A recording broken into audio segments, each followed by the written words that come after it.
Remember that entire summer, I'm a journalist by training, so one of the things I would do first every day was to pick up the papers. And that entire summer, I took a picture of it because I couldn't believe it. Every story on the front page of the Graphic and other newspapers for 6 weeks straight was about gay people and how awful they were and how they were going to steal your children's milk and do all of this stuff. And I remember, at the end of my summer, going to the Graphic and meeting my colleagues there and meeting the then editor, and I said, I don't know what kind of journalism this is. Why are you guys so homophobic? And he said, no! We're not homophobic. We had one story on one Saturday about somebody who was pro. This is back in 2008. Wow. Right? And I said, just one? And he was like, yeah, we're not homophobic. It's what the people want, and we have to give them what they want, and we have to sell papers. Unfortunately for me, maybe 2 years later or 3 years after that, in my home country in Nigeria, we had a president who was about to lose an election, and he signed a very draconian anti-gay bill that had been sort of floating around like all these bills do in many legislative sessions, but always dies a natural death. And he still lost the election, but he had signed the bill. And when I was in the United States, I was looking at the coverage of it, and almost all of the reporting from print to digital to TV would say things like, well, the majority of the people support it. Like 99% of people support this. And they framed our countries, Ghana, Nigeria, all of us here in West Africa, as this raging bed of homophobia.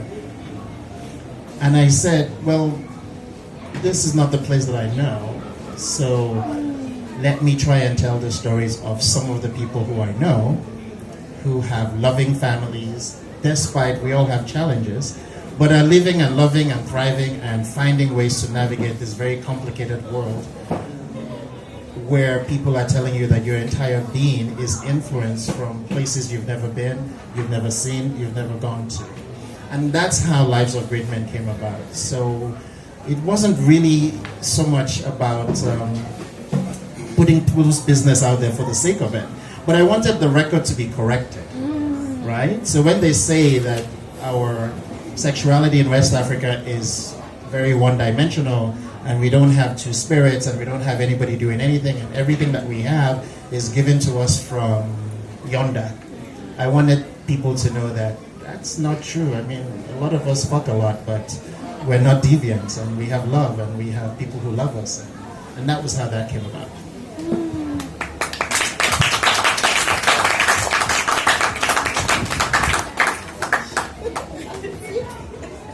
No, I love the fact that you talk about your supportive family in the book, and you sort of give this snapshot of a reality that I think too many people don't assume is, the norm. And I think that that is the value of nonfiction, right? Because we tell personal stories, and then through the telling of personal stories, we universalize an experience. Because when we don't write our own stories and other people get to write for us, then that becomes the predominant narrative. And one of the things that I was intrigued by was that it seemed like the only nonfiction on the African continent was biographies. Mandela, Long Walk to Freedom, or like treaties, or Steve Biko, I'll write what I want.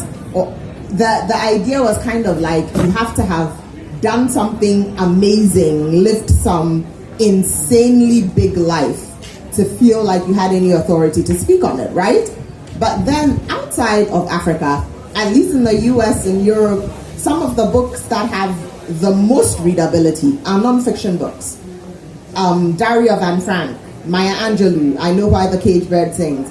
Like a lot of the books that kids read from high school going are memoirs, are nonfiction. They're not, stories.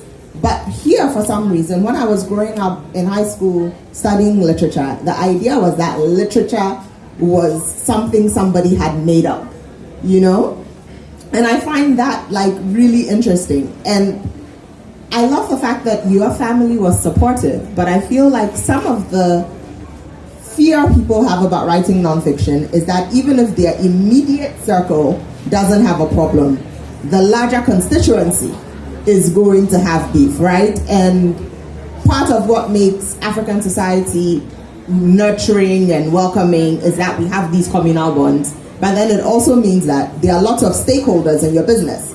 People that you see once a year at Christmas, but somehow their opinion of what you do with your life matters enough that it's going to be a problem. How did you navigate the larger stakeholders? How did you navigate the issue of community?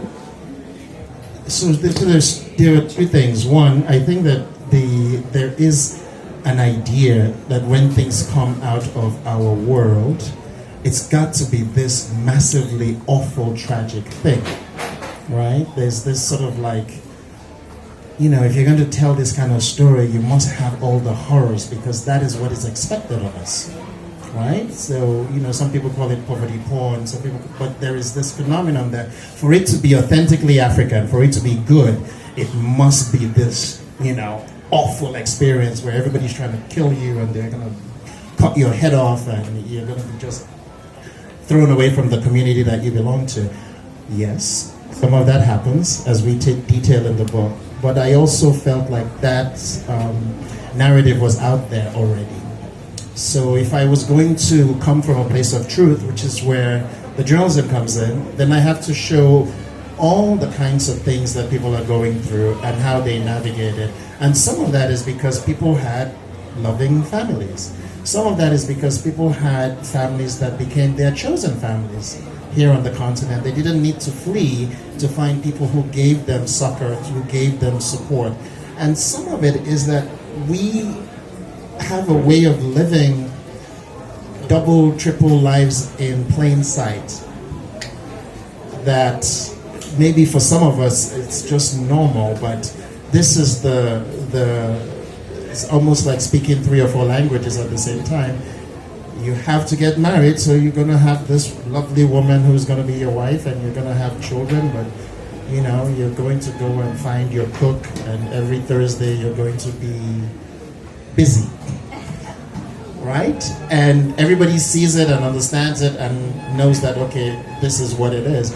Now, I was more interested in the people who didn't make those choices, as well as the people who had to make those choices. And when you're doing that kind of work, then you have to be truly multidimensional, because not one story is the truth, right? There are so many of us, and there are so many different kinds of stories, and there are so many kinds of African family lives, right? You talk about everybody being in your business. If you grew up in a large family, whether it's polygamous or not, you're used to so many people being stakeholders, uncles, aunts, elder brothers, nieces, nephews, all these people. And so if I was going to present us as having, lives that were worth exploring, and you don't necessarily have to be famous to be dealing with these issues, right? If I was going to present the life of the everyday person, then I had to show all of those things to blunt the often mistaken notion that our sexuality came from somewhere else, which is what is often used. And we see that discussion very much so in Ghana now as a bill goes through parliament, where certain kinds of people will tell Ghanaians that they are from elsewhere, that they're not authentically whatever it is, right? That it must be because they went somewhere or watched some TV show or something. And so as a journalist, as a writer, as somebody who believes in nonfiction, which is basically putting our own record out there, right? With nonfiction, you put your own record out there. I felt like it was more important to show these complete lives of all these men versus being worried about what 1 or 2 people may say to me about putting my business out there. And you cannot be honest about other people's stuff if you don't talk about your own, at least in memoir anyway. Absolutely. Nana, what was your experience with the stakeholders, with the peanut gallery? Oh gosh, I have so many thoughts on this question. Okay, so first of all, I think as a writer, you cannot write with the peanut gallery in your mind. You just have to write whatever is authentic to you, right? and worry about the repercussions later. But my experience is that our fear of the repercussions is greater than any possible repercussion. That's something that my experience has taught me. If we're worried about family reading our stories and coming to question us, first of all, how many of them are reading? They may buy your book and even put it on the bookshelf, but they won't read it. And if you read it and you want to come and have a conversation with me, we can have that conversation. But we also know some of these traits are genetic. So if I am like this, some of you are also like this. We can talk about that. So I am prepared to have the conversation. But very few people come and have the conversation with me because we can talk. You know, let's have the conversation about how okoto and wanoma. So if I am a crab, I mean, surely you must be a crab too. Well said.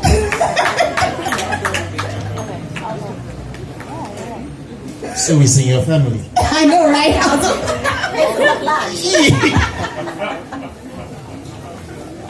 was about to ask. When you do write about other people, because at least for me and some of the people that I talk to, one of the big things that comes up is that you're scared somebody's going to call you a liar. Either because you misremembered or you misspoke or because they disagree, right? And my grandmother used to say, every liar is a prostitute and a murderer. So like, for me, it's like, liar is a big deal, right? How do you deal with the fact-checking and the making sure that everything is authentic? Let's say people don't disagree with the content or that you're shaking the table, but they disagree with your account. How do you deal with that responsibility when you're doing this work? So for me, in terms of going way back, I looked at a lot of accounts from the time that I was talking about. I'm a person who kept diaries as a kid, so I did that. But I also, in my family, we kept a lot of photographs. And so I looked at those, and I would talk to some of the people who were, you know, my mother was alive when I was writing this book, and my brothers were, and my father was. And I would ask them questions about things that I remembered and things that were unpleasant. And sometimes they would say, well, you know, that was correct, except the vulva wasn't blue. And I say, well, what color was it? And then I go back and look at the pictures. So I was really, really concerned with making sure that the accuracy wasn't the issue. Maybe the conclusion was the issue. And then with the men that I had written about, that I was intimately involved with, I went back and interviewed them on the record about those accounts that I put in the book. And so there was an opportunity for them to tell me what I thought was wrong or tell me their own version of events. But ultimately, I think, and this is, you know, what I did, well, normally I do nonfiction, but this is slightly different when you do memoir. Memoir is your account, right? So ultimately, I'm responsible to myself as a person who feels like it is such an opportunity to get a nonfiction memoir book published. I didn't want to get it wrong, but I also had to make sure that I was being as honest as possible to myself and being in service of the people whose lives I was amplifying. Because if they never ever, you know, either come out or give an interview in a newspaper or something, there is an account somewhere of what really happened with them and the choices they made. And so that was what I was most concerned with. I did not want anything in there to be wrong, but I also wanted it to be my account of my understanding and my feelings about this, even while taking everybody's point of view into account. Nana, in your case, it wasn't just your story. You had several interviews, women from 31 countries, which feels like an even bigger responsibility. So how did that work for you? How did you ensure accuracy? Or after the book was published, did someone come and say, Madam, that's not what happened? Fortunately, I haven't had anyone come and say to me, that didn't happen. I think there was something where somebody was like, no, it wasn't this boyfriend, it was that boyfriend. You know, that was about it. But for me, you know, with my first book, I also did not want people to, in a sense, read what I had written about their story before the book was published. I didn't want it to be part of the process. Because I think you can tell someone your story, right? And for me, what was also interesting was, in a sense, putting myself in that person's shoes and retelling the story through the same lens they had told me, but obviously maybe picking on aspects that I found most interesting or thought was compelling or would contribute to like the wider narrative of the book, you know? And I also think sometimes when you tell people your story, you don't always know how you come across, right? It's almost like there's a mirror and somebody's reflecting it back to yourself. And I thought that would be an interesting part of the process. So I didn't want people to have the opportunity to say, oh no, I think I came across bad here. You know, can you change this so I sound a bit better? But my process for my second book is a bit different. So with some people, I'm going to them and saying, hey, this is what I've captured about you.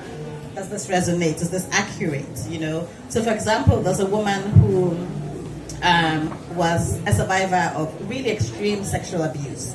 You know how like we're saying everything, we are community. So even if you're not in the party of the two people, as somebody on the periphery can get drawn into the story. So I kind of wrote about it from my perspective, but I felt like no, this is something that I have to run by her. Right, I have to let her know this is what I've written, and to check she's okay with it, and to make sure it wouldn't traumatize her when the book comes out. And what was really interesting to me was she said, "I've never told my own story actually, so I want you to interview me." You know, and she's not going to get to read it, but now there's a whole different perspective which I am going to include. So I feel like I am kind of learning as I go along in terms of the ethics of nonfiction writing. I think, and I hope I am doing a better job the second time around. I don't think I did a terrible job the first time. I haven't had any complaints. But I guess, yeah, I'm trying to be a bit more responsible, a bit more careful, a bit more aware of the power I hold as the author, you know, because, yeah, like you said, it's somebody's story. They're going to read it, but they may not be a writer. They may not be able to be in a position to tell their own story. One of the things I think that if you have the responsibility, but like I would never give someone that I was writing about the manuscript, because then it's not yours anymore, right? And ultimately your name is the one on the work and you take responsibility for it. So you can do all the checks, and you know, I often will ask the same question 10 times, right? And you can do that, but I think you sort of cross a line if you give people the work and say, here's what I've captured about you, here's what I've written about you, here's my interpretation, tell me what you think.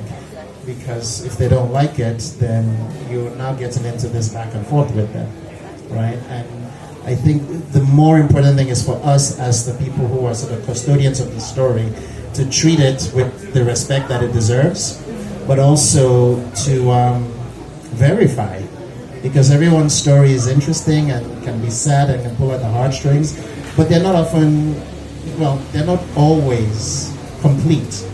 There are things that people hold back. And so that's in the interview process. You have to go and do the other things to fill in the blanks. And sometimes you might fill in the blanks and find things out that maybe they didn't want to share with you, but now you found it out. And just to add, so like my process for almost like fact checking with the people I didn't interview, but I wrote about, because their experience was also part of my experience, was to get on a call with them and read the story to them. You know, because I don't want to hand the written word to them for all of the reasons that you said. What's the rationale behind who you choose to anonymize and who you might use a pseudonym but other identifying factors for? Because I found that interesting in both of your books. Like Frankie, in your book, there were some people who actually had full government names. And then there were some people who were like, oh, his name was Smiley. You know, and I met him in a pub. And I'm like, okay, so Smiley probably is enjoying a lot more anonymity than the dude who we know was your brother's friend and was from this ethnic group and lived 2 doors down the street. I mean, that math is easy to figure out. Yes. What are the choices that go into who gets two-factor anonymity versus who gets the full government name? So, the government name people were people that I asked to make sure that they were okay. There were some people who were okay, but I didn't use their full government name because I think that when I started the project, I really wanted to. I wanted us to have our say, right? But in doing that, I also did not want to do any harm. So even someone who told me, well, you can use my name, I was like, you will lose your job. So I had to make those decisions as to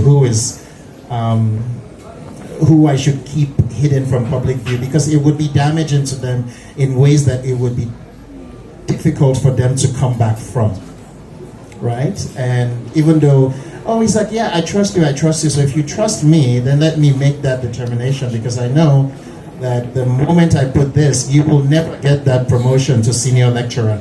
Your career will be stalled and you may be driven out of university. But for somebody else who has different circumstances and resources, so there was a calculation with every single person in the book as to what would be harmful to them and what would be less harmful to them. And that was, there was no one guiding principle. Maybe the one guiding principle was that, Frankie, you're not doing any harm to anyone. And you start with that, and then that was it. That's an amazing responsibility. That sounds like a lot of work. It's a job. I mean, I can see how for some people it's like, if I invent the characters, the work is less. I mean, we will tell you, it's fun when you read it, and it's enjoyable, but it takes a lot of work to make sure that people are comfortable with you, and that you're not going, because books last forever, unlike maybe, television or broadcast, that you may have to really, really try to find someone to re-air it. But a book could be in someone's house forever, and then their son could read it, and all kinds of things happen with books. So we really have, with nonfiction anyway, this underlying thing of you have to be as careful as possible, because once it's done, unlike the internet, you can't go back and correct it. It's finished. In my case, when I interviewed people, I asked them if they wanted me to use their real name or to use a pseudonym.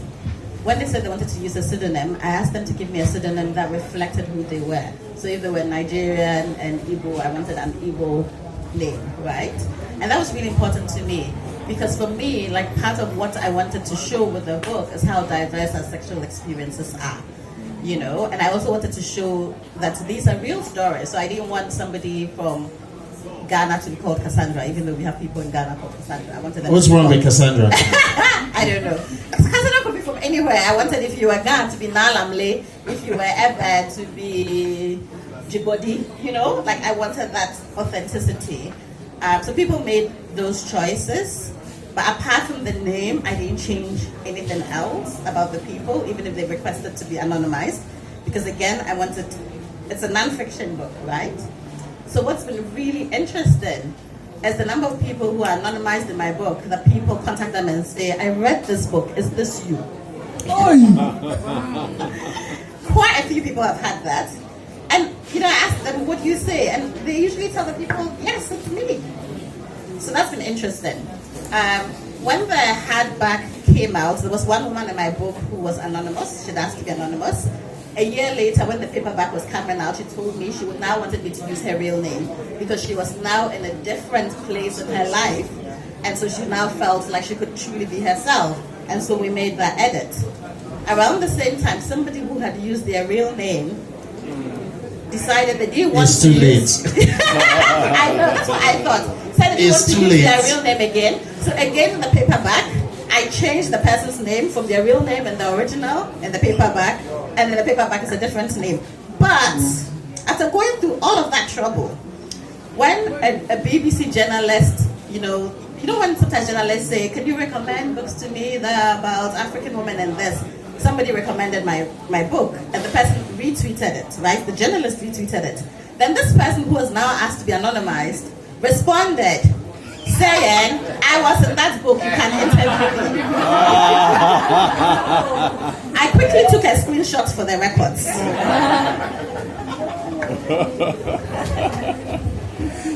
You know what? It should have been, the answer should have been, I'm sorry, it's too late. The work is out there, and unless it's wrong. No, I think this speaks to sort of the principle that we're talking about, right? That this person probably felt quite scared after the book came out that they were out there. But then once they saw an opportunity, that interest in the opportunity overcame the fear. And I think that's probably kind of a guiding principle for nonfiction in general. Just, it's like that Instagram meme that says that, fear is an inch deep, but it's a mile wide. So you're looking at it and it just looks, as far as the eye can see, all you can see is this thing and it looks scary as hell. But once you step in it, it's like, oh, I've got this, I can walk through it. And I think even for the people in the book, just because, again, we have so many cultural stakeholders, there's a lot of reticence and a lot of fear, but sometimes after the book gets published, after the thing is out in the world, they realize that all the scary things that they thought were going to happen were not as bad as they envisioned, and then it's not as big a deal, But that also speaks to why you can't respond to every request. Take this out, take that out, because then you'll just be spinning in circles. So both of you had great first books, and they were about yourselves, right? If it was fiction, you just invent something new. Second book.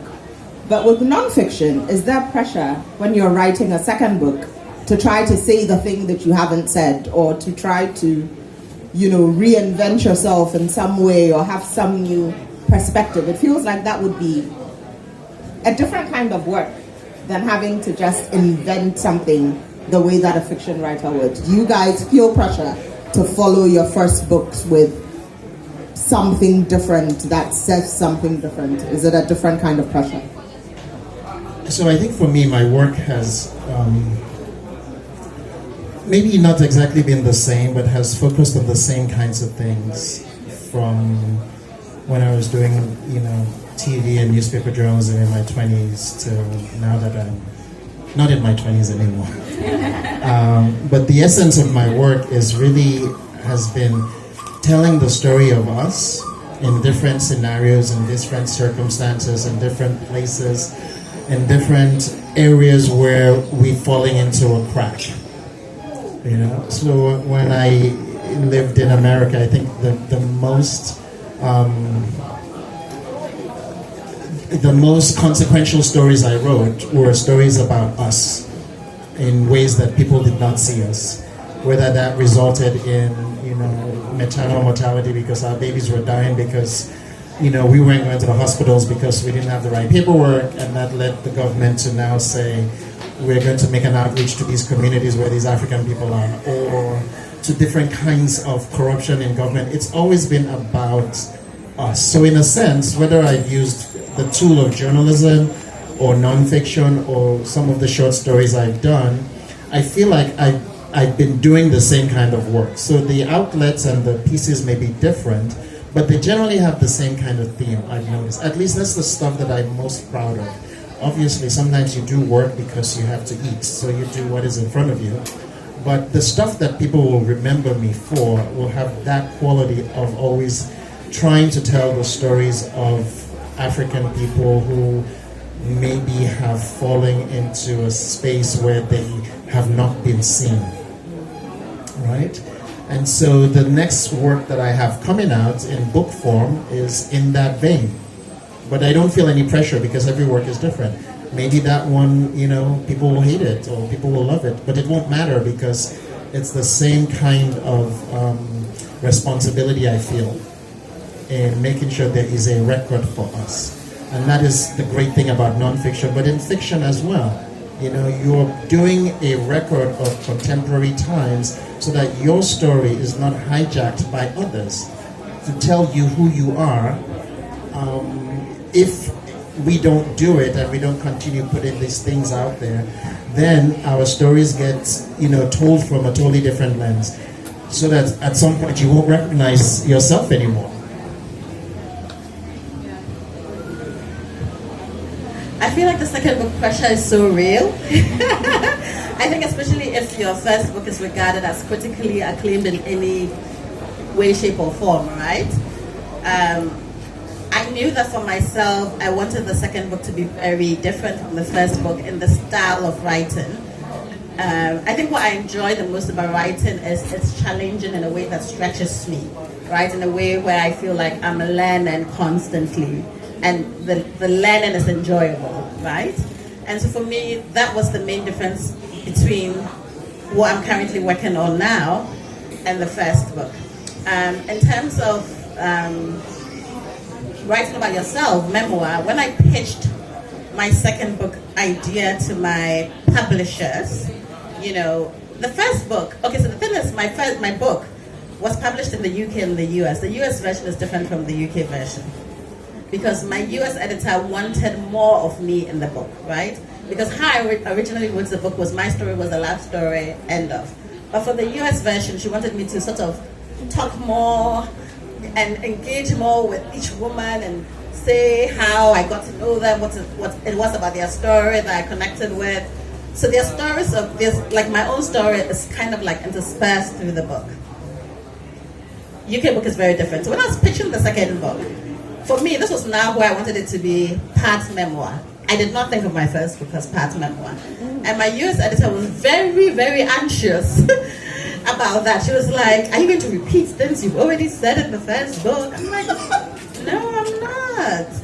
Like I'm still living, like experiences are still happening. I Really? Yeah. She wants fresh gist. She was like, you want fresh gist. New tea. You don't want old tea. Damn, girl. She was very, very concerned about that, But for me, a source of inspiration in terms of memoir writing is Maya Angelou. Maya Angelou wrote 5 memoirs, 5 books. For real. This first part is about her life from here to here, the second, but you can continue if you want to. But I think, like for me as well, the personal writing is political, so it's part of the process.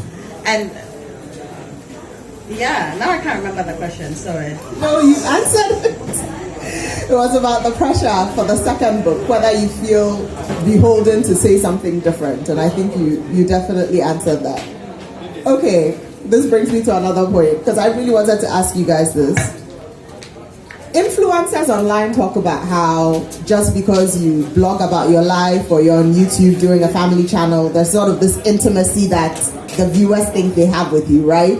Because they are invested. They watch, the thing every day. So if you make a family channel about your cute dog and your 2 kids and your husband, the day the marriage breaks up, you now have to come and make some sad video and tell us, I'm now asking for privacy at this time. So like, well, the way you want us to respect your privacy, we would like you to respect our curiosity, because we were in the relationship with you, and now that it's ended, we have questions. Do you guys experience that, having written these deeply personal books? Has anybody at a Q&A or anybody who's read your book sort of assumed a familiarity or referenced something in the book where you were like, yo, Masa, I didn't tell you that. Where do you know that from? Like, has it ever been uncomfortable? No, it hasn't, because I know what I put out there. And so, if I offered it on the table and you read it and you are now talking to me about it, I know where you got that from. I think something that maybe will scare me is, if they tell me something really personal that I don't have out there. But I've always come from a place of, I learned how to read from the newspapers before I actually went to school to learn the ABCs. So I've always come from a place of that it's important that we have access to books and we read, right? And so if I need to give you this information about X, Y, and Z and surround it with a sandwich of sex about me, then that's what I'm going to do. Because the bigger picture for me is what's important, so that when people are defining us, you have a point of reference to say, well, actually, that's not exactly correct.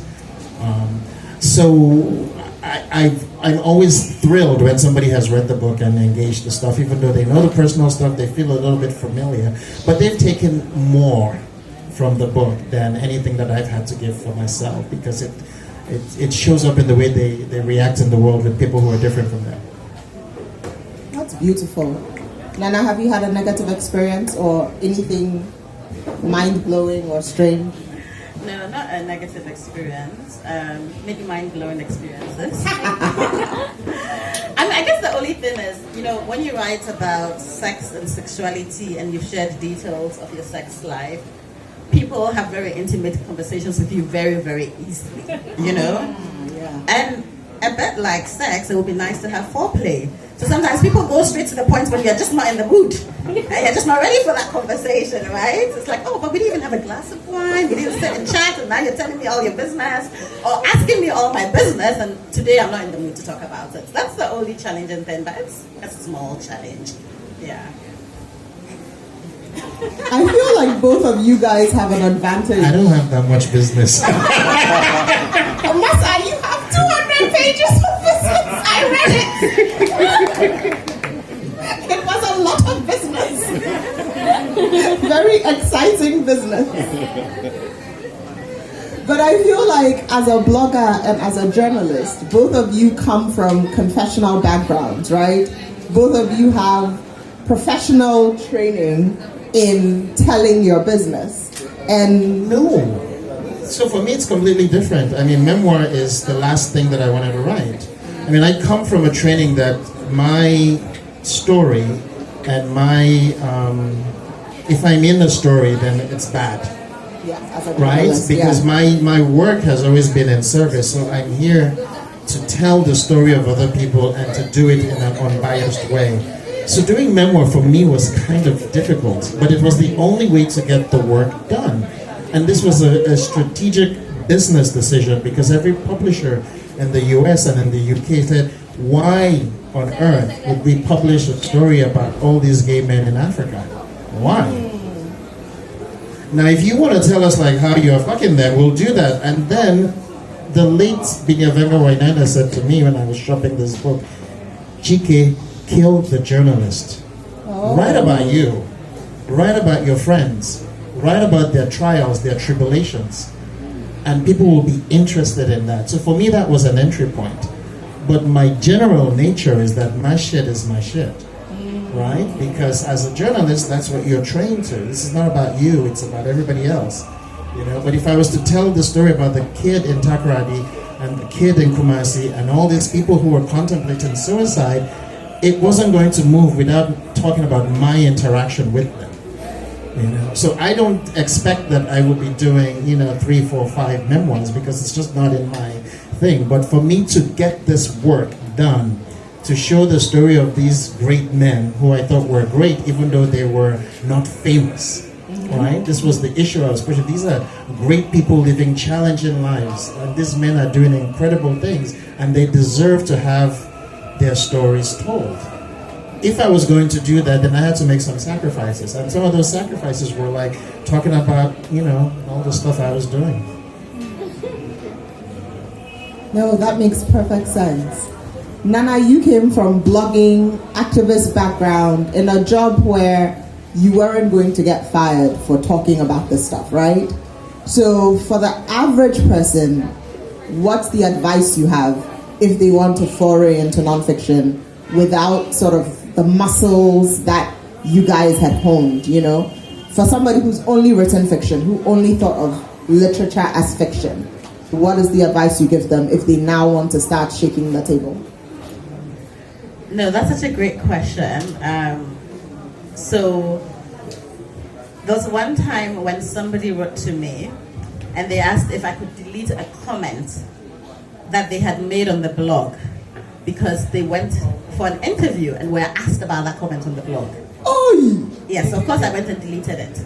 And that's to say, I think it's important for people to assess risk for themselves. What's risky for me may not be risky for you, Famia, may not be risky for Chike. And for me, definitely there's been a freedom in working for feminist organizations because the politics says, you have to be X. So even if you're not really X, you can't come at me because this is what you've signed up to. And then also, I'm obviously a middle class person who moves in the world with some privileges. And so I've never really felt fearful, at least, But I think it's important for people to assess what the risk is for themselves. And at the same time, I am adamant that the fear of the risk is higher than the risk. But this is my experience. Nobody should follow me. Figure it out for yourself. No, that's fair. That's very fair. Okay, final question before the Q&A. What do you guys wish you had known about writing and publishing nonfiction before you started the process? What do you wish somebody had told you, like Masa? Yeah. What's the hack you think you wish you had known and might it have changed your mind about doing the book? Well, I wish I had known that. In a sense, I knew, but I was fighting against it. I was trying to do a good nonfiction book that was not about me. But then the reality of the business crashed. Is that if you want to tell the stories, you gotta write about yourself. And if I had started out maybe a year or two earlier with memoir, I probably would have gotten the work done faster because I'd have had a different strategy. We were shopping a manuscript that had to be significantly redone because I was not in it in the first 10 drafts. It was not me. Oh, wow. It was nothing about me. Now it opens and closes with me, and there's me interspersed all through it. So it feels like if I had known that would not sell or that would not be acceptable to people, I would have gone the memoir track from the get-go. It makes sense to me now that the book is out that, okay, this is why you need to put, there has to be a public gate for you to throw the stones at, right? So that's how this is going to work. But the reality is that if you are doing this kind of work, it's often bigger than you. Really, it's not about you. Especially nonfiction is really, really important because nonfiction is not easily dismissible. The way if I did this work in fiction, somebody would say, well, those writers, they just make shit up, right? They're just like sitting somewhere and they're thinking of things without realizing the immense amount of work that goes into fiction as well. The immense amount of observation, the immense amount of research that goes into that. But in this case, where you are fighting against, legislative houses and religion houses of worship, and people who have an intense campaign to demonize, and you're just going to say, I'm going to do work that tells the truth about these folks, then you have to say to yourself, the forces that are there to kill these stories are so much that if you have to put yourself on the front line to get this work done, it must be done. And so that was what I wish I had known earlier, because then I would have spent less time rewriting the work and trying to be honest with my memoir, but also give the people that I had spent months and years talking to, gaining their trust, the same shrift in the book. So it doesn't feel as if, well, this is about GK, but then he added one or two friends, right? Because I felt like this was about all of us, all of those men and women in the book who opened their lives to me. This was about all of us. So that's the one thing I wish I had known from the get-go.